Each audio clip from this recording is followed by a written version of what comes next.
乡亲好，欢迎收看全民台会，我系汪小 K。我俩下呢系到高雄界面咯，大家看到俩安大家善人，佢唔系自然显现的哦，佢系跳过呢，用因跳跃飒飒，所留下呢个太空。大家就看到俩顺跳，动到某两性嘅入闸，然后澳洲嘅东西都飞到俩大无心情，对款境界送回。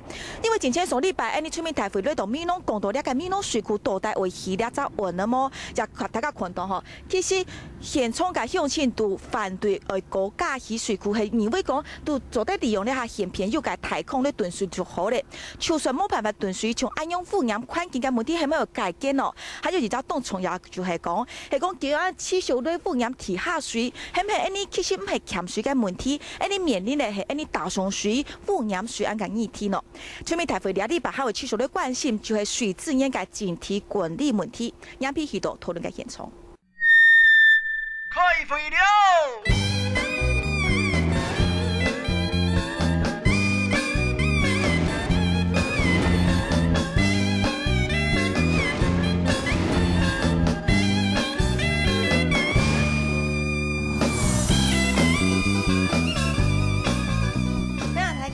关心闽南水库、闽南高屏台湖嘅相关议题哦。上礼拜我哋讲到包含闽南水库、特别高屏台湖开发嘅地动性、屯可行性啊，吼，乡亲朋友发言都归踊跃。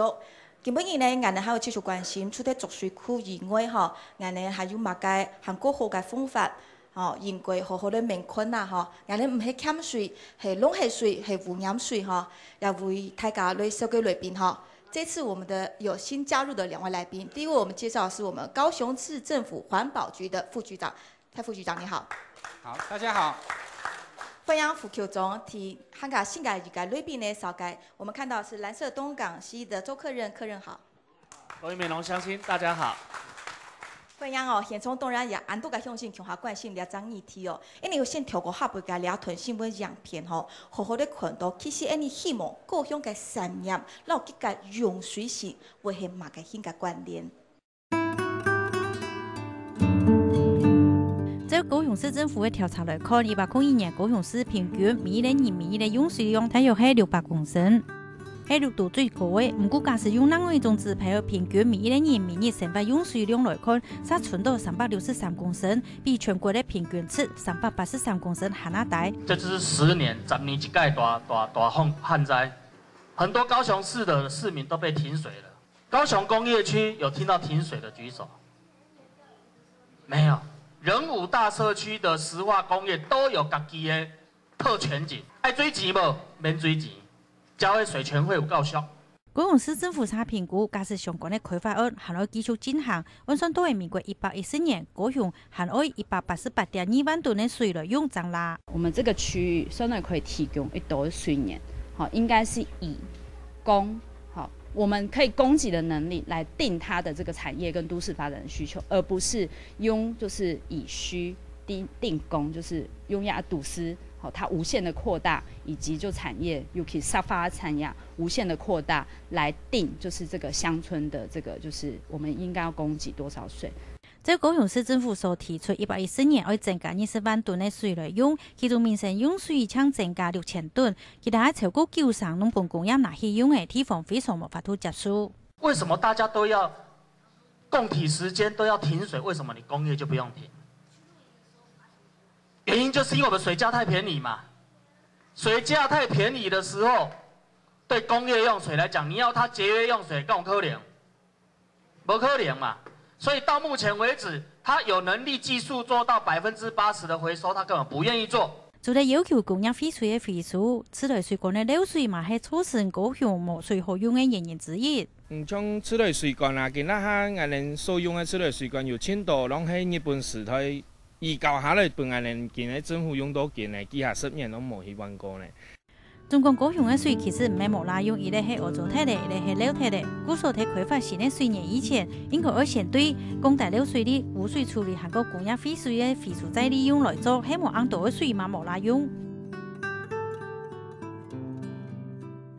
都样片读，你看到其实水系非常安静规个自然哦。上礼拜我们就讲到说，其实要开发新水源，透过非常高端的工程手段去找水、供水，原来就是为了将来高雄在工业厂区的扩大使用。那我们来看一下说，到底我们现在整个高雄地区的产业发展模式究竟是怎么样子的规划，是跟我们现在的愿景趋势是一致的。我们看到其实谁用光了高雄的水，从101年度所做的例子看到，平均每人每日的用水量，这是一种统称，用水量是608.5公升，其实非常高。那我们再看到说，其实平均值下来的话，高雄市本身平均是362.9公升，这是这样一个人的用水。那可是呢，比起全国的均量来讲，它是比较低的。那我们再来看到很好奇的一个点，就是说每人每日其实有分用水量跟生活用水量这两个 MOCUN 用来洞悉哈。我们看到这个橘红线的呢是自来水的供给普及率。我知道我们现在的整个社会进步非常的发达，我们自来水供给越来越高。你看从92年开始一路攀升，橘红的线攀高到现在已经来到95.11%，将近100%。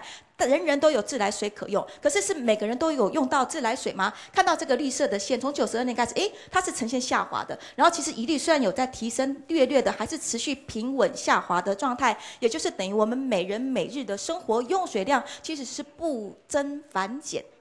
那为什么中间会插这样的缺口？我们明明没有用这么多的水，却要开发这么多的自来水的资源，是给谁用？我们讨论到说，原来就是将来工业区继续在扩展，或者是原址扩展，或者是新的工业区加进来所需要的耗水量。那我们再看到，这是过去讲到说高雄的用水现况哈。一天160万吨是包括民生跟工业的需求，事实上工业是不是已经比民生更高了呢？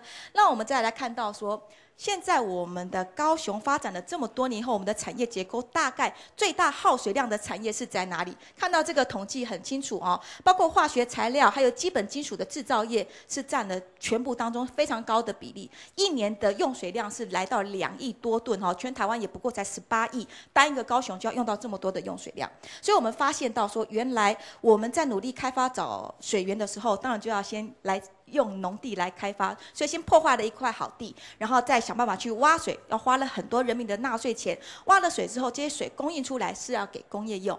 清福音，其实我们高雄也说，包括我们美浓啊、旗山这一块，是非常适合宜居的生态城市啊，这是也是力推的。那但是呢，我们看到从气爆以后，本来说这个石化应该要喊出走哈，要让它离开，但是事实上石化专区可能慢慢要他们讲的叫加值化。这个加值化到底是加值到整体环境，还是加值到产业？有没有觉得高雄市政府这边是2手策略？一手是说要做生态，2手呢，石化产业仍然继续在高耗水、高耗能的持续当中。好，大家可以看弄摆好。6强哈，就是6轻台塑6轻本来要在宜兰，后来蛮懂嘿嘞，陈定南对不对？后来蛮爱云林县政府的县长要，但嘿呀哈，云林的人 healthy 嘛，一定是在后悔了，因为什么？因为他们那边致癌率最高啊，又可以的集蓝和盐全部给他们用，而且1公吨的水只有0.4块钱，比我们民生用水还低非常多。那我们其实已经有前车之鉴看到，就是这些台塑，这些厂房在我们高雄提供什么？像后劲溪、亚梯缝污染超标30万倍都有，都是一直在污染我们的。那贡献给我们乡村什么东西？他家平安的民农的空气好啊么？嗰茶什么？尤其还在冬天的时节，大门茶是那个最高等级的茶，就是紫色的那一种。然后环保署也有所谓的空污的这个部分。那我们到底就是这样的城乡发展？是我们要的吗？人民其实应该督促高雄市政府跟经济部说不要。水利署、水利局不应该当作是取水。我们他们要用水，俺人就比人水，俺人就要比人水啊。他最近也有注意到一个新闻，什么新闻？跟民党的立委翁崇军，俺人呢？经济委员会电生自来水法，希望针对这些1000度以上的工业大户开征这个耗水费的时间，沿用过度水，沿都用过度钱去交呀，但是用呀，一个唔爱动黑嘞，为什么？它背后就是台塑集团啊，所以这是我们反对的理由了。谢谢。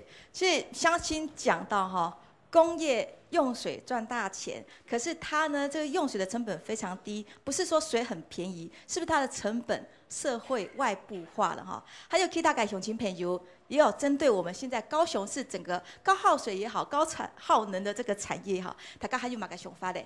在咧卡手。石化工业吼，就会污染的，那个最重要污染的来源啦。啊，不应该再开发一个安太污染的东西，然后又来用那个民农安好的凉水，然后又爱摕苏金了个，哦，跟那个木头盐全部规个，然后专门为了开发一个石化工业，我觉得说，俺们富太方没按多钱哈，俺就没应该是安好差啦。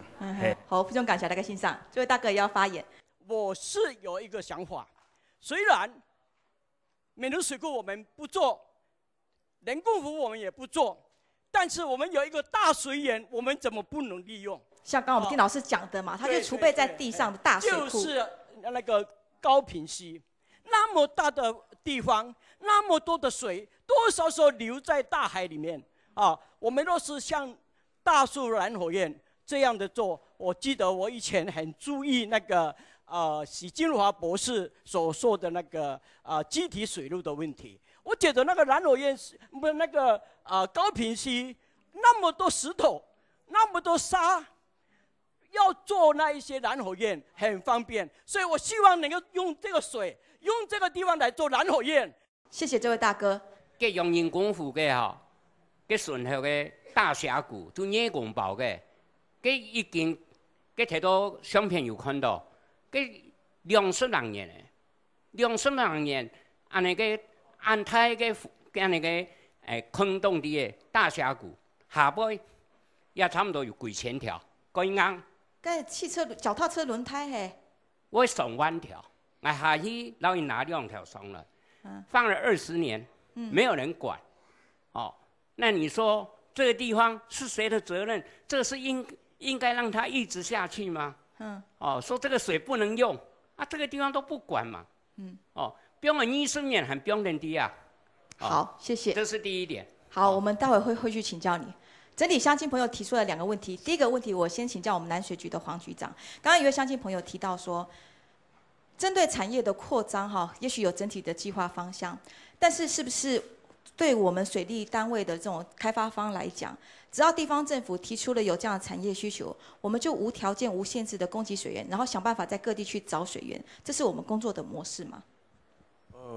现在的趋势应该不是这样子的，绝对不是以先开发新水源为主要目的。现在应该是以供定需，然后朝向环境保护跟友善的生态的这个环境来考量。本身工业它也要做节水跟废水的再利用，那我们中长期也是配合多元水资源的这个方案，期待他们能做到像台积电。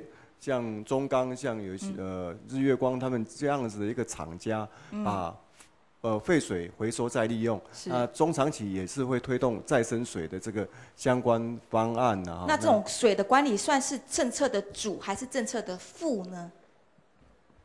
到底是主线还是副线？没有水，那当然是不行嘛，那如果你很多产业你要开发，没有水、没有电的话。那当然是不行的。好，先谢谢南水局的黄局长。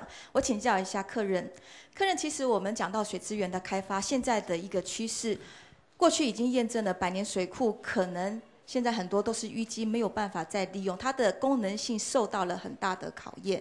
那在现在应该是管理重于开发的前提之下，我们是不是应该先反过头来，可以整理我们手边有多少的水资源可以去用的，迫不得已才去想办法开新水源？其实我们从这20年来可以看到，就是几乎说管理的那一块啊，我承认其实是都没有在做，没有在做。你举例来讲，南台湾有一个很大的水源叫东港溪，每天是可以提供的最大潜能80万到100万吨都是没有问题，好几个水库的量。但是这些水为什么不能用？都滴塞水嘛。那各地的环保局为什么不去执行它？因为关说的人太多了嘛。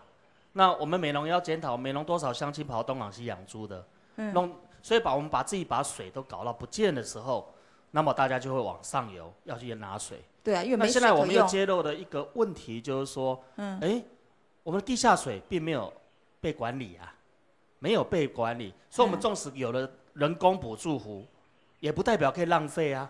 可是整个管理权不存在，管理权都在地方的县市政府。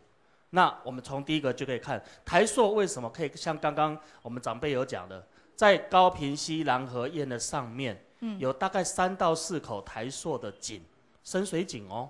那它是抽到它的工业区用，那个水是比澄清湖还要干净的。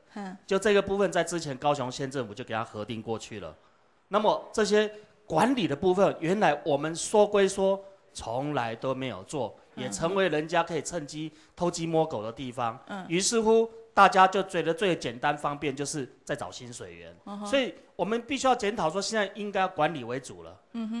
管理根本从来没有为辅过，没有为辅过。很麻烦的是，连0.1都没有做到。难道说开新水源真的在方法跟技术上比较简单，去处理掉那些被污染掉的水或被浪费的水是比较容易做的？所以我们开发单位就先做，是这样的逻辑吗？我把时间请下我们高雄市政府环保局的副局长，你也在做哈。刚刚我相信很沉痛，他带来现场2个废弃轮胎，事实上在我们影片也看得到。那么多的将近100-200个大大小小的坑洞里面，之前已经被砂石业者盗采了，那还不说，那现在被不良的厂商丢了这些废弃物，到底它的毒性的程度到哪里，可能也没有办法确定。可是现在在现场看到这种废弃轮胎、废弃的坐垫，或者一些我们无法辨别那是什么样的东西。塞满在各个大大小小的大峡谷里面，以至于我们刚刚南水局的局长也说，已经如果污染至此的话，要花了非常非常多的钱，将近7亿去整治它，所以干脆不整治，不可能做成储水的设施。难道这一块先还没有讲到水源它这方面对环境的污染跟伤害，不是我们要做的管理吗？没有错其实这些大峡谷里面那有一些地方是有丢了一些的废弃物那这一些的一个废弃物，就其实清除，坦白讲不是问题不是问题，它不是问题清除掉了之后呢，那有关就是说，在这一个坑洞里面，或者是邻近的这些地下水，它其实就不再受污染。所以听起来蛮容易，为什么现在都还仍然存放在那边而没有清理呢？对，这个部分是这样，这个部分其实在经济部。他的矿务局跟工业局有一个这些盗采砂石的一个这一些的善后的一个处理方案。那处理方案里面有提到，就是说要如何恢复回填这一些的大峡谷的这些个坑洞，它有一些管制的机制。那这些管制的机制里面，其中有一个最困难的就是这个必须要由地主来提出。那这些地主因为发现他可能当时被挖的一个区域太大了，所以现在为止，所以跟我们那个经发局所提出来的这些地主，所以按在这些行政上的障碍，以至于没有办法继续推行，所以让这件事情存了10-20年都没有办法解决。这是目前市政府丢出来的回应吗？对所以这个其实我们很期待的就是说，如果说今天这个大峡谷，以前80几年的大峡谷，能够跟未来的水资源的这样的开发，能够有一个整并，那一并在这一个所谓的开发的过程里面，把这一些过去留存的这些坑洞以及相关的这些的废弃物一并处理掉，这个其实会是一个可以来思考的一个方向。各位乡亲的反应，听到这样子的说法有什么概念吗？因为其实除了大峡谷之外，我们知道旗山之前也埋了废炉渣，我们的2人溪也有污染的危害，相关的地下水源的管理，还有这些污染环境危害，乡亲朋友还有哪个意见会讲出来吗？我们来请俊清大哥。这个就是一个推脱啦，永远就是说这私人土地不能处理，官方永远就拿这一句话，什么叫做？所以这个理由从过去听到现在。我已经听了20几年了，就是私人土地不能处理。刚刚蔡局长讲的要私人提出，狗屁啊！什么私人提出？你政府就要来提出啊！你政府提出该怎么处理？你是违反了公益所以要用公权力，然后你私人要配合，私人有损失，政府要补偿给私人这个才是对的，而不能说你是私人的，我政府就无法处理，这不对啊！中央推地方，地方又推中央，推来推去，推到最后倒霉就老百姓，然后就来这边挖大湖建水库所以反而就是在透支环境的手段去做对呀。先谢谢台购钟亮抢摸一哈原来说其实我们的清水有很多可以用，可是一旦被污染了，就懒得再去回收再来用，所以就开发新水源，这个方式挺便宜的你也捆翻业一点。我想就是水它基本上是一个有限的资源，不是无限的。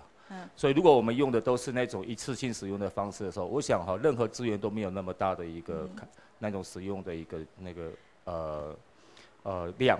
可是我们这样概念很好，但是我们发现，在美浓在地这么多大峡谷的污染问题，其实已经横亘了这么多年，却没有办法一个好的办法解决，以至于连水资源都不能利用。你会不会觉得很遗憾呢？我觉得大峡谷是一个历史问题了哈。然后这个历史问题，我觉得就是说，现在事实上最大的问题就是说，你时间拖得越久，它被就是拖到废弃物的一个问题就越来越严重，而且你越拖得越久，这个问题越无法处理。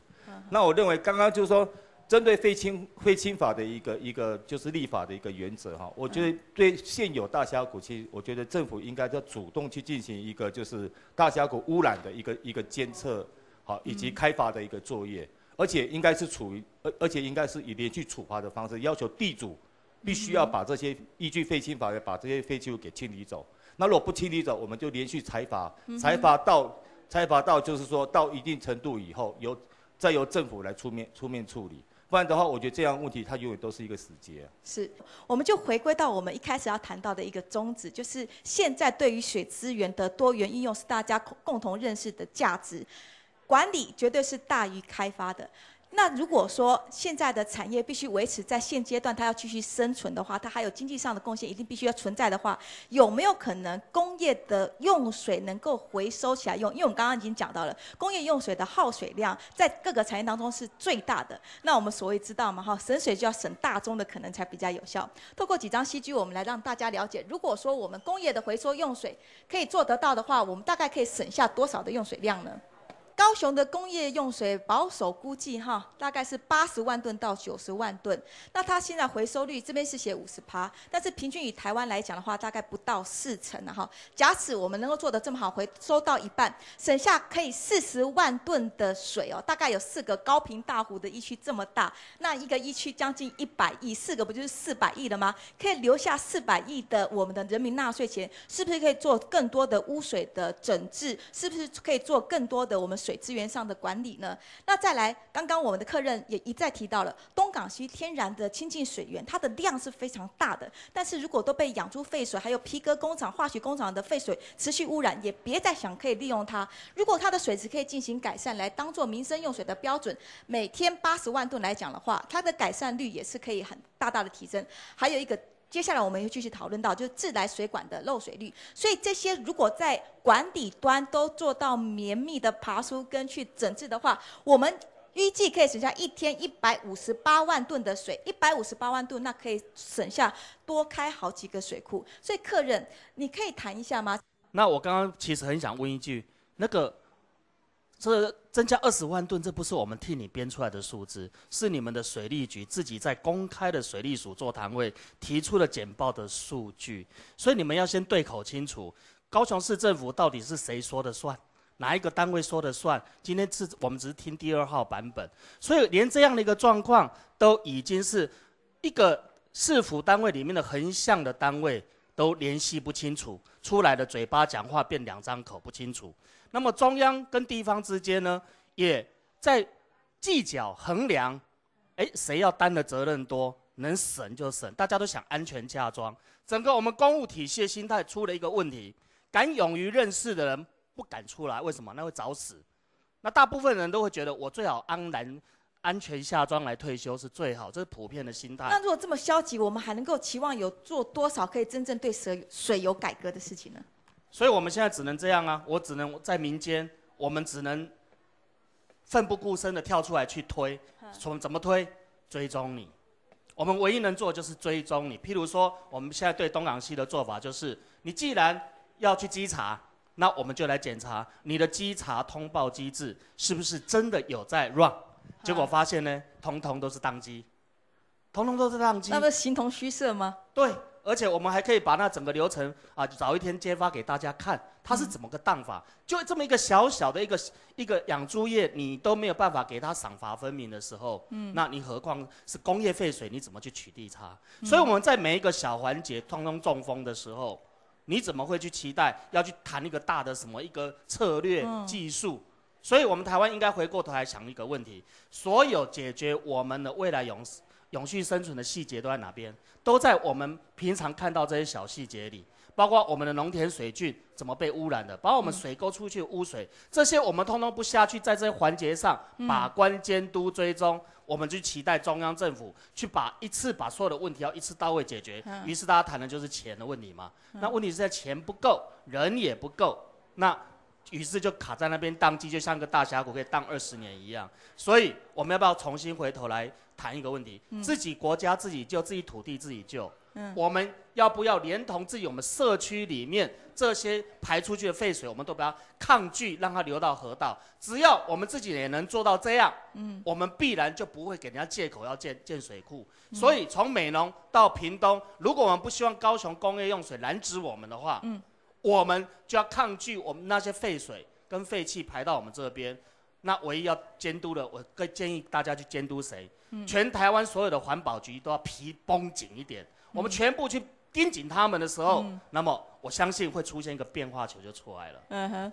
变化球要急得变化出来。那我请教一下我们高雄市的副局长，其实环境的整个污染的稽查，你们都说有一直在做，那对水资源的多元利用也都承认，现在管理永远比开发重要。可是管理光是一个小小的程序，如果突破不了，就一直在原地打转。其实这好像不只是高雄市政府的问题，今天压力也不要这么大，全台湾各地好像都面临像河川污染的问题，都没有办法很有力的执行。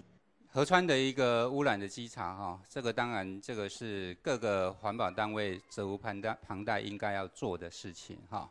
那其实，在高雄市的辖区里面那我们从前年的日月光这个案件之后一直到统计到上个月的时候我们强力的去做这一些，不管是工业的、畜牧业，或者甚至是一些食品的这些业别的稽查，我们到现在为止停工了有41家，41家的业者是被我们停工掉的那相关的这一些的在高屏溪的流域里面就有5家的厂家，其中大概比较多的都是砂石业者所以其实当然稽查本身是我们应该做的，但是其实各个环保局有它的人力，或者是甚至有它的那个经费上面的一个限制啦这个其实也要看当地的环保局它本身它先天上它有哪些的困难或者是限制但是其实回过头来到高雄市的辖区，我想我们的同仁都是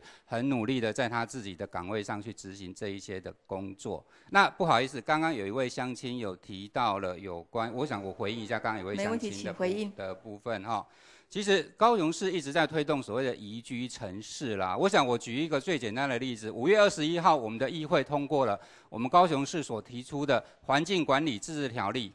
环境管理自治条例的第2条就开宗明义就讲了，是开宗明义的开宗明义第2条就开宗明义就讲，经济跟环保2个之间当有冲突的时候，是以环境保护为优先。这是确定的。对，这个是经过议会已经3读通过的一个版本。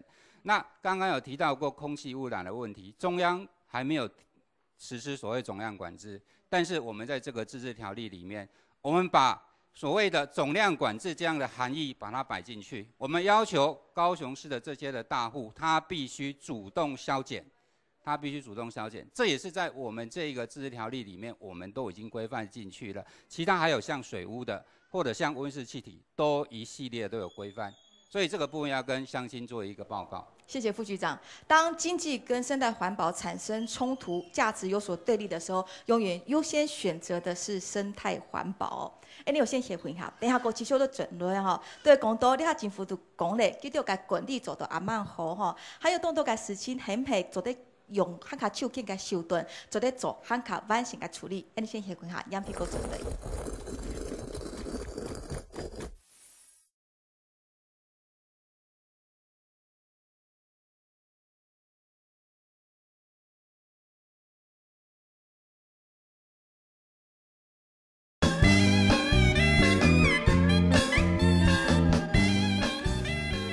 家都转到出面台会该讨论先，从 any 都很迷弄哦。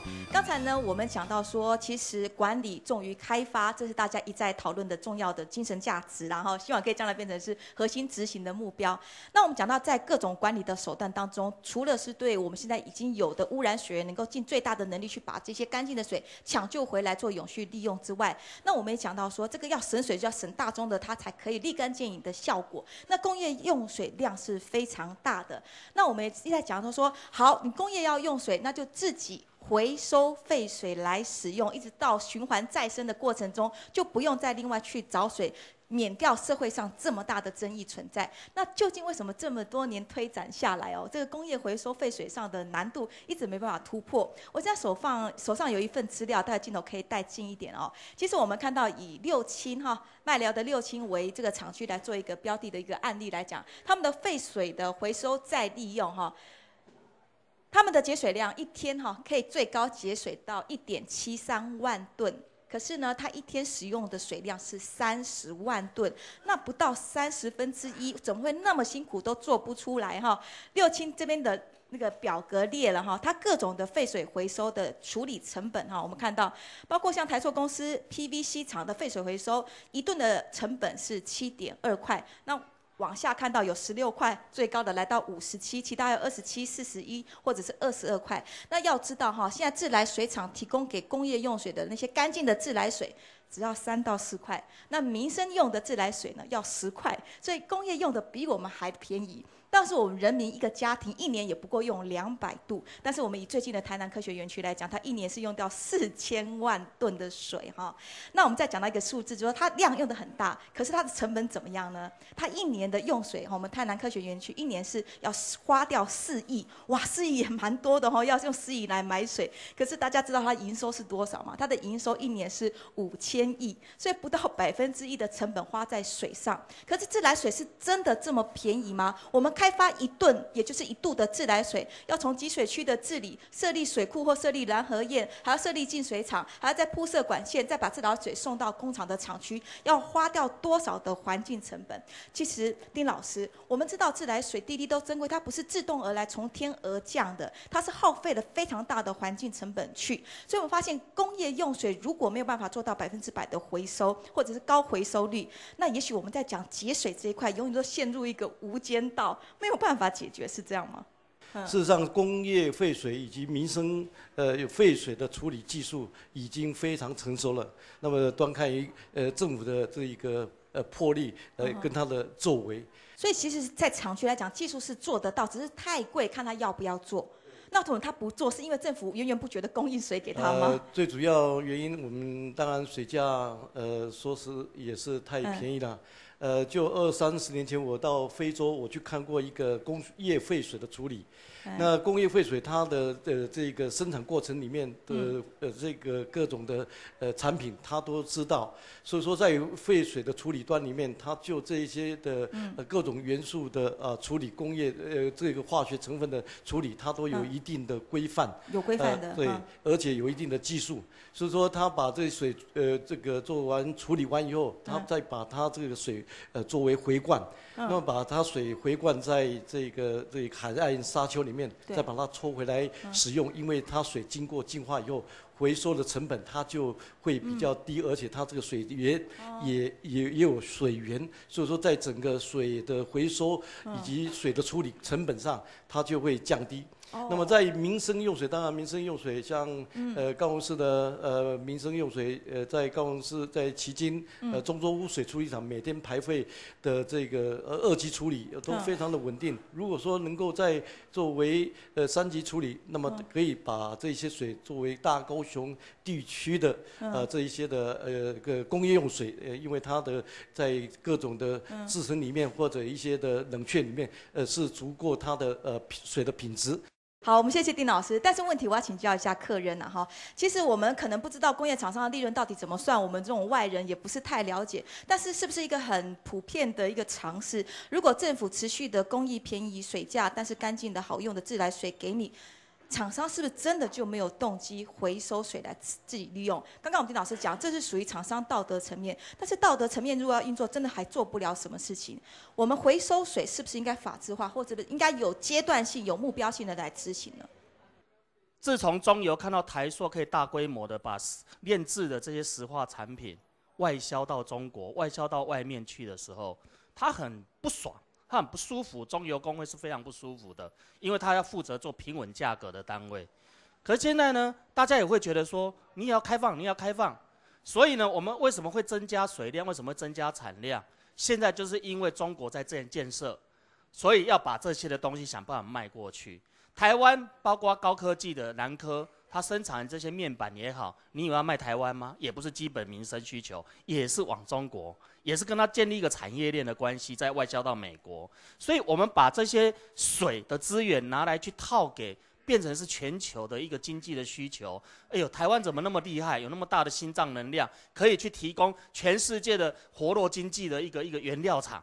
不可能嘛！所以我们过度膨胀高屏地区的能耐，那这个高雄市政府应该站在这样一个国际视野上，看清楚高雄没有这种资源。而宣告出高雄真正必须在产业发展上的限制天花板在哪边，而且不应该再扮演在外销过去的那种的模式。可是我从来没有听高雄市政府宣告过，高雄市经发局应该很大魄力的谈这一块，也没谈过，都是被动的谈，这是中央核定的，这是中央核定的。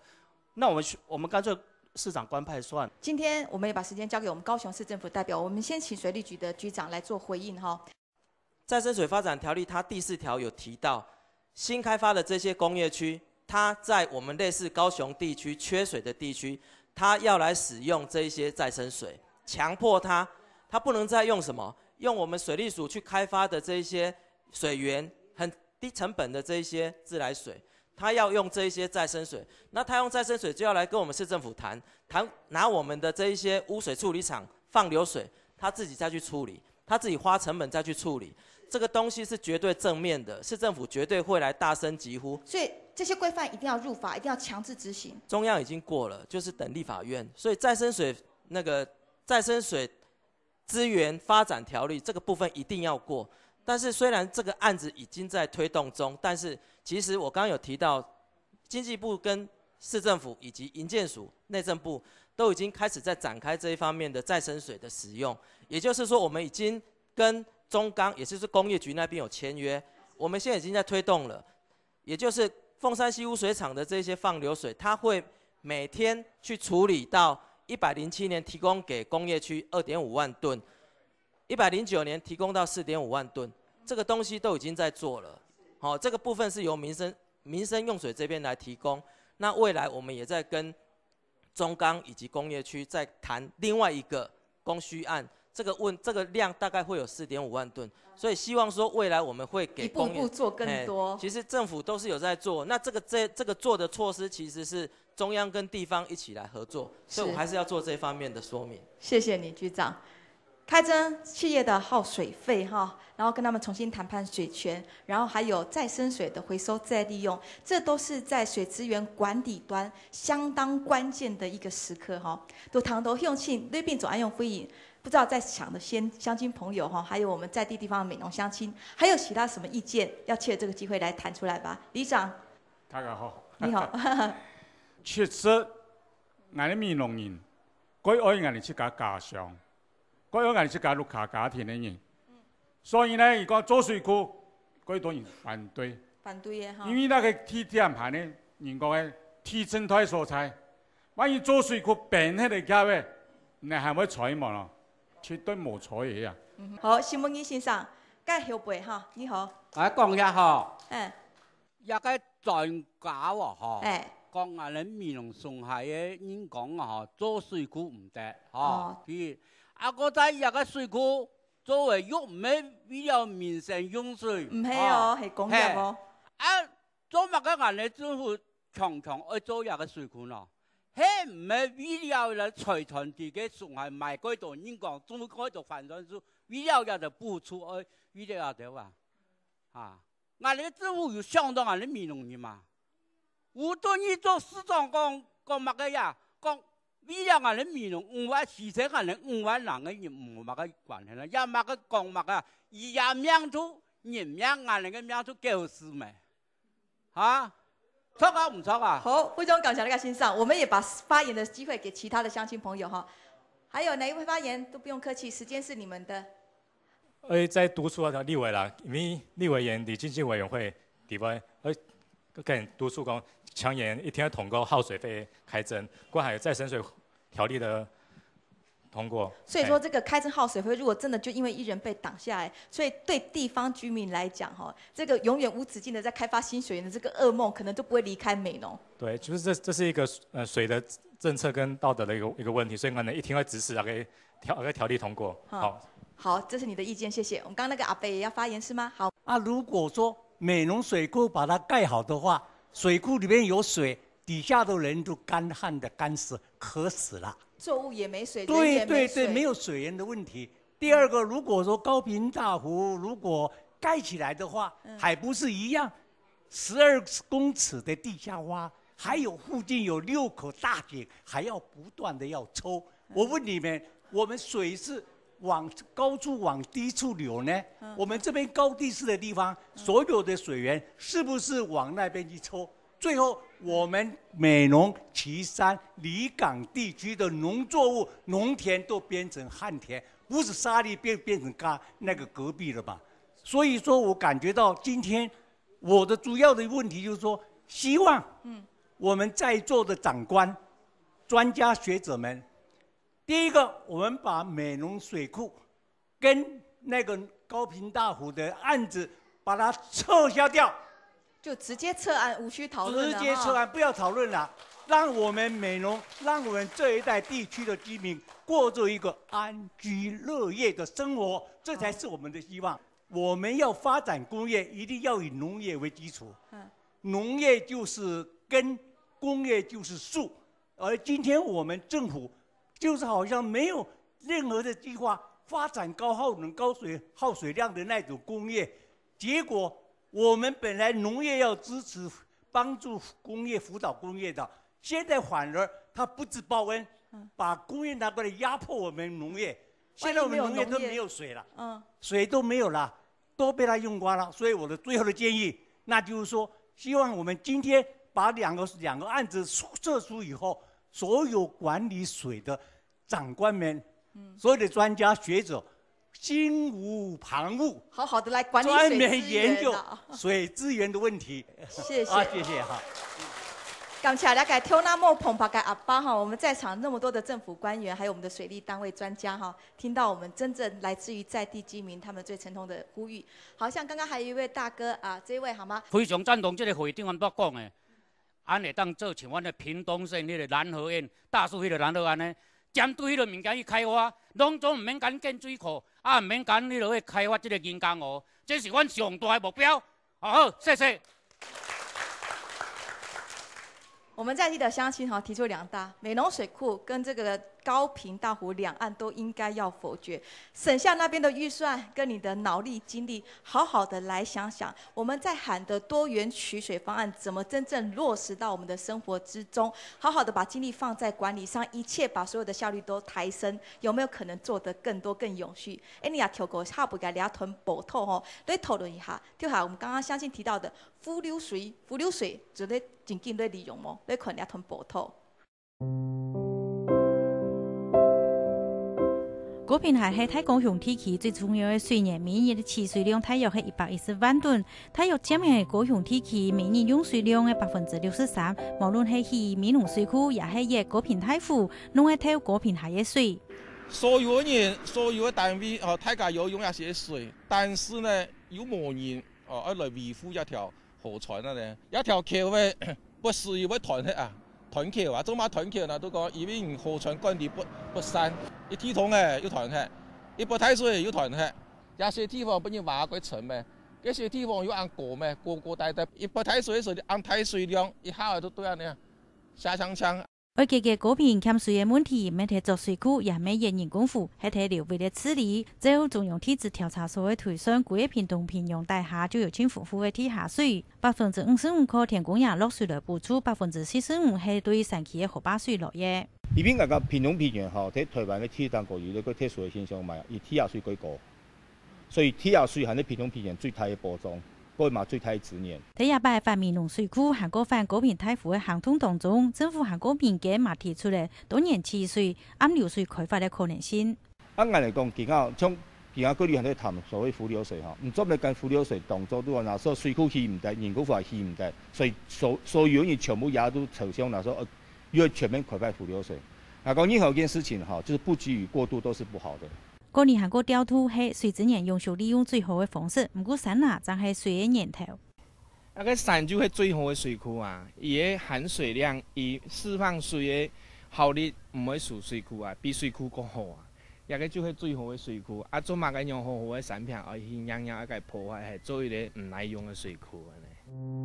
喺美濃水庫嘅八體順項，由於富人家每年係按嚟寫嘅，目前萬人圖富納長山湖，而留定長山後台將有綠水做地用，睇水資源嘅議題項，用少嘅長山綠水正係問題嘅核心，唔係一時嘅欠水危機。看到样片哈，爱提这问题提前请教我们的丁教授。当然我们刚才讲了，高屏溪哈，大概有100亿立方公尺的水，我们只用10%。那如果说在川流引水过程里面是在高浊度的时候，那么可以利用这个辐射井，因为它取得比较便利，也比较便宜，后置的处理也比较这个节省这一些的能源跟这个一些的资源啊，跟这个成本。那如果说在枯水期的时候，因为枯水期河里面也没水了，地下水也没水了，这个时候只有靠我们在地面水的水库再做一些的调配的联合运用，所以说水是在联合运用这样里面去做开发利用，所以说这个是一个非常重要的一个观念哈。好，谢谢丁老师，我们讲到的哈。那其他在场的乡亲哈，唐都爱用改拱卫，大家还有冇改意见会表态的？没有，刚刚举手那位，我们先请。我对我们有关单位、我们的政府感到很失望啊！我们每年缴那么多税金给我们有关的高官，读了那么高的学历，做那么外行的事情，就凭一个姓黄的黄立委胡一派谎言，这样子乱讲一通。我们讲了10-20年的话都不听，那一个立委讲那么4年就要下台的东西，讲一句话就做一个什么民调，胡扯嘛，乱来嘛！我有那一种感觉，我住在那边的居民，我有种感觉被强奸的感觉。整个中国大陆。全中国人来决定民调，你们台湾要统一还是独立？你作何感想？是，谢谢你，这位先生。还有要发言的乡亲。头摆亚太人有讲啊，上海嘅土地啊，因讲啊，嗰陣那時啊，那個腦係我嘅事話啦，水來就會用嘅不了嘛。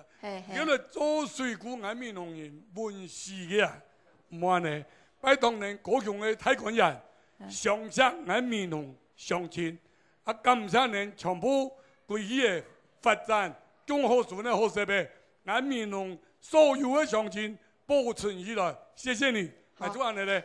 感謝。我覺得海水淡化，海水確實是太多了。